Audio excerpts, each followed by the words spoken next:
Et bonjour, bonsoir chez vous en Afrique, en Asie, en Amérique, en Europe et partout dans le monde. Alors, ça va chez vous? J'espère que tout va très bien. Votre santé va bien, vos finances vont bien, l'harmonie familiale va bien, toutes les bonnes choses. Bon, aujourd'hui, on va parler un peu de... en partie de cette la vie que nous les Africains, les migrants africains qui sont basés en Occident, donc que ce soit l'Europe, que ce soit les États-Unis. J'aimerais donc parler de quelques cas comme ça et donner quelques astuces à ceux-là qui sont intéressés à garder un lien avec le continent africain.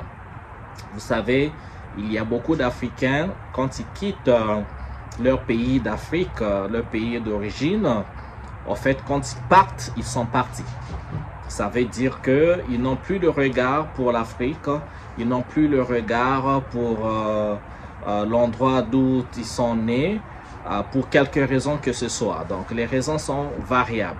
Certains ont peut-être fui les guerres quand il y avait des situations de guerre et ils ont donc développé un sentiment de peut-être de haine ou un sentiment de désintéressement de leur pays et ils n'ont plus jamais remis pied dans leur pays d'origine. Bon, il y en a qui sont partis bien pour des raisons économiques. Là où ils étaient dans leur pays d'origine, ça marchait pas. Ils ont fini les études, ils n'ont pas eu des emplois. Ils ont essayé de faire plusieurs business, ça n'a pas marché. Alors ils sont allés voir ailleurs. Et certains, quand ils sont partis pour toujours, ne jamais revenir. J'en connais les cas en France, en Occident, aux États-Unis, des gens que je connais d'Afrique. D'abord, je vais parler du Congo, d'où moi je viens, qui depuis qu'ils ont quitté le Congo, ça fait plus de 20 ans, plus de 30 ans, n'y ont plus jamais remis les pieds. Alors, leur raison, ils ont chacun a ses raisons, chacune ses raisons, comme j'ai dit au préalable. Alors, cette vidéo va peut-être s'intéresser, va cibler ceux qui ont plus ou moins gardé un lien avec l'Afrique. Ça veut dire que chaque année, ou tous les 2 ans, tous les 3 ans, peut-être tous les 4 ans, ils vont en Afrique ou bien ils sont encore intéressés à investir en Afrique, à avoir un pied en Afrique, un pied en Occident. Alors cette vidéo s'adressera peut-être à ceux-là ou encore à ceux-là qui sont intéressés en fait à aller en Afrique, à avoir un pied en Afrique, mais ne savent pas trop comment s'y prendre. Je comprends que ce n'est pas facile, mais pour vous qui êtes intéressés à avoir un pied en Afrique, un pied en Occident, d'abord ce que je recommanderais à ceux-là qui sont en Occident dans des situations précaires, parce que c'est pas tout le monde en Occident qui se retrouve non plus. On peut avoir quitté l'Afrique pour chercher une vie meilleure ailleurs en France ou aux États-Unis, mais nombreux sont tombés dans l'illusion. C'était pas forcément ce qu'on croyait, c'était pas forcément qu'on va trouver ce boulot de rêve qui va vous payer des millions d'euros ou de dollars par année. C'est pas toujours cette vie-là où vous allez habiter dans un château, dans une villa, où vous aurez tous les belles voitures Mercedes et autres voitures de luxe. Vous aurez l'indépendance financière. Donc, il y a beaucoup d'illusions. Il y en a beaucoup de nos frères et sœurs africains qui vivent dans la précarité en Europe et aussi aux États-Unis. C'est la vie où il faut travailler dur, il faut se lever à 5 heures du matin, il faut rentrer tard et à la fin du mois, c'est pour se retrouver parfois avec des miettes. Et on est constamment dans le stress, on est constamment dans l'anxiété, on est constamment dans des soucis. Il y en a qui ont perdu la joie de vivre, il y en a qui ont perdu le sourire.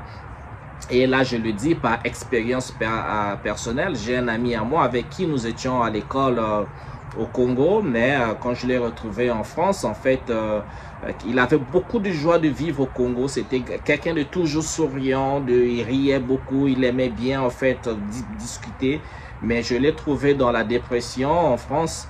Il n'arrivait plus à sourire, même quand j'essayais de faire des blagues, c'était du mal à tirer un petit sourire de lui à cause de tout ce qu'il vivait dans la société française. Se retrouvait pas avec les aspirations qu'il avait de devenir un grand cadre, et ça, il se retrouve à faire des petits boulots à gauche à droite, et surtout encore quand on n'a pas les papiers.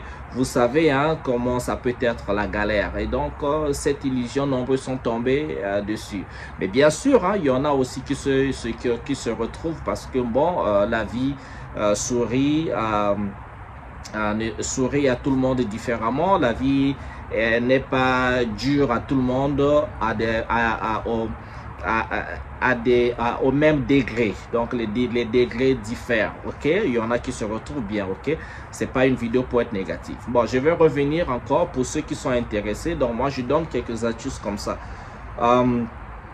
Et quand vous avez je pense la meilleure façon pour moi, la meilleure façon de vivre dans le monde occidental, surtout aujourd'hui, c'est toujours faire de son mieux, d'avoir un pied, soit peut-être dans votre pays d'origine, ça peut être dans un autre pays africain, parce que je vous assure, dans d'autres pays africains, on peut avoir une vie, on peut développer une vie, on peut développer son système financier, son système économique et se retrouver.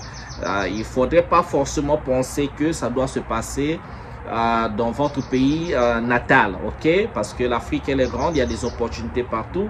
Si vous êtes du Congo, vous savez que le Congo-Brazzaville ou Kinshasa ou encore toute la zone de cette zone d'Afrique centrale, nous avons beaucoup d'étrangers, hein, des frères et sœurs africains. On a beaucoup de Togolais, beaucoup de Béninois, beaucoup de Maliens. On a des frères du Sénégal, on a beaucoup les Libanais qui sont là et ils tiennent de business. C'est des gens qui viennent de très loin. Nous avons des frères de la Mauritanie. Donc, ils ont laissé leur pays d'origine, ils se sont installés au Congo, dans d'autres parties de l'Afrique. Et ils se retrouvent, ils ont leur business qui marche, ils sont là depuis des années et ça marche bien. Donc si ceux-là sont capables de voir des opportunités dans d'autres pays africains, je pense que ça peut arriver aussi à ceux qui vivent en Occident pour voir des opportunités dans des pays d'Afrique. Alors l'astuce ici là, pour ceux qui sont intéressés, moi je pense que c'est toujours intéressant d'avoir un pied. Maintenant, si vous êtes au Congo, je sais que je dis que c'est pas facile ça, mais si ça arrivait, vous devez toujours réfléchir à voir comment est-ce que vous pouvez maintenir ce lien-là avec votre pays. Et surtout, ceux qui vivent dans l'anxiété, vous n'avez pas de papier, alors tout le temps vous avez la peur d'être refoulé, comme on dit, parce que quand le gouvernement change, chaque président qui arrive dans ce pays mène sa politique. Vous avez vu, si vous vous rappelez, avec Nicolas Sarkozy, c'était donner des primes aux policiers. Il fallait rapatrier donc beaucoup d'immigrants qui venaient d'Afrique, notamment les Noirs et les Beurs, ou bien ceux qui viennent du monde du Maghreb. Donc les policiers étaient devenus des chasseurs de primes. Et donc ce qui veut dire, si vous n'avez pas de papiers, vous vivez toujours dans la peur, toujours dans l'anxiété d'être refoulé. Et aujourd'hui, si on faut parler du cas des États-Unis, vous avez vu avec l'arrivée de Donald Trump, il y a toute une politique pour faire rapatrier les immigrants ou bien les illégaux dans le sens de ceux qui n'ont pas de papiers ou de documents légaux pour vivre dans ce pays-là. Et pour le cas des États-Unis, c'est avoir la green card ou des autorisations de travail et tout ce qui va avec. Au niveau de la France, je ne sais pas trop, c'est peut-être, qu'est-ce qu'on appelle ça, la carte de séjour, je pense. Et donc, si c'est vous dans cette situation, je vous recommanderais, pendant que vous vivez dans cette société, de trouver quelqu'un chez vous en Afrique si vous n'avez pas de papier, trouvez quelqu'un en Afrique en qui vous faites un peu confiance Et quand vous travaillez, vous gagnez 500 euros, 1000 euros, 200 euros, quel que soit le montant. Vous faites donc des transferts d'argent à cette personne en Afrique via MoneyGram, via Western Union, où aujourd'hui il y a beaucoup d'applications maintenant d'envoi d'argent comme SendWave, TapTapSend, Remitly, World Remitly, et vous envoyez cet argent chez vous en Afrique dans un compte bancaire qu'on ouvre en votre nom si vous n'êtes pas encore allé. Avec cet argent qu'on veut reverser, si vous arrivez avec à épargner là-bas une somme d'1 million de francs CFA, donc ça peut être 2000 euros, 3000 euros, 4000, 5000 euros, 6000, arrivé au montant que vous voulez, ça voudrait tout simplement dire qu'en Afrique, vous avez quelque chose. En Afrique, vous avez un compte bancaire qui vous servira de compte d'urgence. OK? Et aussi, dans le plan de investir, c'est toujours intéressant d'investir dans les terres. Ça veut dire que si on vend un lopin de terre quelque part, dans un quartier ou dans un village, en ville ou pas, aussi lointain que ce soit, les gars, je vous recommanderais en fait d'acheter. N'hésitez pas, ne dites jamais, ouais, ce terrain, on achète cette parcelle, c'est loin de la ville, c'est dans un village, c'est reculé. Non, non, non, n'ayez pas cette mentalité. Moi, je vous recommanderais en fait de le faire parce que aujourd'hui, beaucoup de gens qui ont eu cette mentalité, qui ont sous-estimé un quartier, ont oublié de faire des projections dans le futur, que dans 5 ans, dans 10 ans, les villes se développent et que la partie que vous n'aviez pas achetée ou dans le quartier où vous n'avez pas acheté, parce que bon, c'était lointain, mais nombreux ne peuvent plus accéder à une parcelle dans ces quartiers-là parce que les prix ont augmenté. Donc, une parcelle que vous avez peut-être pu acheter à 50 000 francs CFA, 100 000 francs CFA, aujourd'hui, certaines de ces parcelles sont vendues à 1 million, 5 millions. Si vous prenez, il faut citer les quartiers du Congo-Brazza par exemple, si vous êtes à Brazzaville, le quartier Mayanga, les quartiers un peu reculés là-bas, aujourd'hui, si vous n'avez pas plus d'1 million de francs CFA, vous ne pouvez pas avoir une parcelle à Mayanga. Si vous êtes à Pointe-Noire, dans le quartier on appelait Mongokamba, qui servait en fait de cimetière, c'est là-bas qu'on enterrait la plupart des gens qui décédaient. Mais aujourd'hui, si vous n'avez pas 6 millions de francs CFA, vous ne pouvez pas trouver un terrain vide. Donc, c'est un peu la projection. Mais pourquoi je l'ai dit? En fait, vous devez avoir chez vous des actifs. Il dit que cette parcelle que vous achetez, 1, 2, 3, 4 parcelles, avec un compte en banque qui est chez vous, si ça ne marche pas en Europe, aux États-Unis, en France, vous n'êtes pas vous êtes dans des situations vraiment situations irrégulières. Si et seulement si ça arrivait que vous êtes rapatrié chez vous, je pense que ça va vous donner une certaine paix du cœur parce que vous saurez que chez vous, vous avez un capital dans votre compte bancaire, le compte bancaire qui a été ouvert pour vous, l'argent on épargné pour vous, vous avez des lopins de terre que vous avez investi partout, que vous pouvez toujours revendre. Donc quand vous rentrez chez vous, vous ne rentrez pas bredouille. Ça veut dire que si vous viviez dans la précarité en Occident, quand vous rentrez chez vous, vous n'aurez pas beaucoup de stress parce qu'il y aura un fonds ou quelque chose qui vous attend, qui vous permettre de redémarrer la vie d'une certaine manière. Soit de commencer un commerce, commencer un business ou encore voyager, être capable de payer un autre billet d'avion pour aller dans un autre pays, tenter l'aventure dans ce pays-là. Donc, c'est des astuces. En fait, c'est pour éliminer le stress, c'est pour toujours avoir des fonds d'urgence épargnés quelque part chez vous. Et donc, si vous aviez aussi la possibilité, bien sûr, de construire une maison chez vous, eh bien, construisez une maison, faites un entrepôt, tout ce que vous voulez, un bâtiment exploitable, maison avec des chambres que vous pouvez faire louer et l'argent du loyer quand vous rentrez chez vous, vous serez chez vous, vous ne serez chez personne parce que vous savez, cette illusion de l'Europe ou du monde occidental, les réalités de ce monde, il n'y a que vous qui les connaissez parce que vous y habitez. Mais nos frères et sœurs qui sont en Afrique n'en ont aucune idée. Même quand vous leur expliquez que c'est pas facile en Occident, que l'argent se ramasse pas et l'argent que vous ramassez, et l'argent que vous travaillez, c'est de dur labeur. Et quand vous leur envoyez un petit à 10 euros, 20 euros pour les aider, ils ne peuvent pas comprendre que c'est 1 heure ou 2 heures de travail qu'il vous a fallu pour avoir cet argent-là. Ils ne peuvent pas comprendre ça. Et donc, quand vous rentrez chez vous, vous êtes chez vous, vous aurez la paix du cœur. Parce que si vous rentrez chez vous, vous êtes chez les parents, chez les amis, eh bien, au bout d'une semaine, de 2 semaines, je vous assure les gars, ils vont commencer à parler de vous. Hein. Tout de suite, on dira, bah, mais celui-là, il est allé en France, il est allé aux États-Unis, il est allé à... Qu'est-ce qu'il est allé foutre là-bas? Parce que dans leur tête, le monde occidental représente la réussite. Mais ce qui n'est pas toujours le cas. Ce qui n'est toujours pas le cas parce que dans le monde occidental, eh bien, il y a une vie parce que eux-mêmes qui habitent là-bas, ils ont des problèmes. Ils n'ont pas forcément d'argent. Donc, là-bas, il faut travailler dur. Vous avez des réalités de là-bas, les galères de là-bas qui ne sont pas les réalités d'Afrique ou les galères de l'Afrique. Et je vous assure que c'est parfois plus dur encore en Occident. Pourquoi? Eh bien, en Afrique, il y a des communautés. Il y a papa, maman, les tantes, les oncles, des amis. Vous pouvez passer chez quelqu'un. S'il y a un peu à manger, vous partagez. Mais dans le monde occidental, cette histoire de communauté est quasi inexistante. Je dis bien quasi inexistant.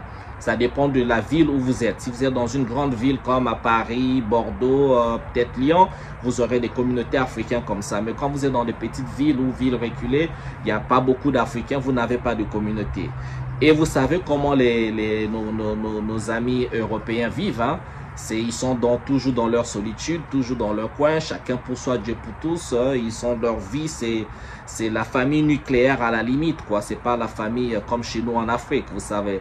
Ok, tout est calculé, tout est comme ça. Soit on te connaît, soit on te connaît pas, mais t'aider, te donner de l'argent, la nourriture, vous savez comment ça se passe. Hein? Non, non, non, c'est pas comme en Afrique. Donc nous avons de la chance et nous sommes riches parce que chez nous, il n'y a pas de clochard. On sait toujours comment offrir de l'espace pour quelqu'un pour dormir, même si c'est pendant une semaine. C'est déjà quelque chose. Donc, je vous recommanderais de garder toujours un pied en Afrique.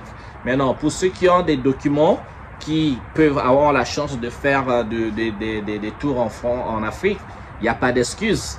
Ok, vous avez la possibilité d'aller ouvrir un compte bancaire au Congo, au Cameroun, où vous voulez, par vous-même. Hein, vous pouvez aller, vous faites votre compte sans passer par l'intermédiaire d'un parent ou d'un ami. Et ça, vous avez plus le contrôle. Parce que je sais qu'il y en a qui vont parler de la confiance. Je sais que c'est très important. Parce que le secret aussi de la réussite d'un Africain qui habite en Occident et qui veut faire les choses en Afrique, il faut avoir quelqu'un, une personne en qui vous faites confiance. Une personne qui a fait ses preuves. Et cette personne, vous êtes sûr que ne va pas dilapider votre argent, le fruit de votre dur labeur. Ça, c'est très important et c'est même le secret. Vraiment réussir en Afrique, si vous avez une seule personne en qui vous faites confiance et qui vous fait confiance, une seule personne qui vous donne des résultats, accrochez-vous à cette personne et faites vos choses. Ça va diminuer, non seulement ça vous donne des options de réussite et vous maintenez bien ce pied entre l'Afrique et le monde occidental. Je pense que, à mon humble avis, c'est très très important d'investir chez soi. C'est très important. Bon, après c'est le choix de chacun. Hein. Pour ceux qui ont tourné le dos en Afrique, ils ont décidé, bon, même quand ils vont mourir, leurs obsèques, ils vont être enterrés en Occident. Bon, pour nous autres, c'est l'Afrique, à moins que la nature et Dieu en décident autrement. Mais sinon, le souhait, c'est d'être sur la terre des ancêtres. Bon, voilà, il y a quoi d'autre que je vais ajouter pour cette vidéo. Donc, il y a des astuces. Si vous avez des astuces sur comment maintenir un pied en Afrique et un pied en Occident, s'il vous plaît, dans les commentaires, partagez, donnons des idées aux frères et sœurs. Voilà quoi, ça peut aider. Vous ne savez pas votre idée, ce que vous allez écrire en commentaire ou ce que je dis même peut inspirer quelqu'un. Voilà. C'est une façon d'aider, hein, parce que je vous assure qu'il y a des gens qui sont perdus en Occident, ils ne savent pas en qui se confier. Parce que, bon, Entre nous, hein, vous savez, hein, il y a la confiance, c'est pas donné. Hein, on va pas parler toujours de ses malheurs à n'importe qui et les gens se recroquevillent dans leur coquille et préfèrent souffrir en silence pour faire ne rien dire, ne pas se confier par honte d'être critiqué, par peur, par quelles qu'en soient les raisons. Donc, laissez les commentaires, aidons ceux qui ne peuvent pas se confier et qui sont perdus, n'ont pas d'idée, n'ont pas de stratégie pour s'en sortir. Faisons ça, les gars. Ok, ben, c'était ça ma vidéo pour aujourd'hui. Je vous souhaite bien le bonheur chez vous. On se retrouve à une prochaine vidéo. Allez, ciao, ciao.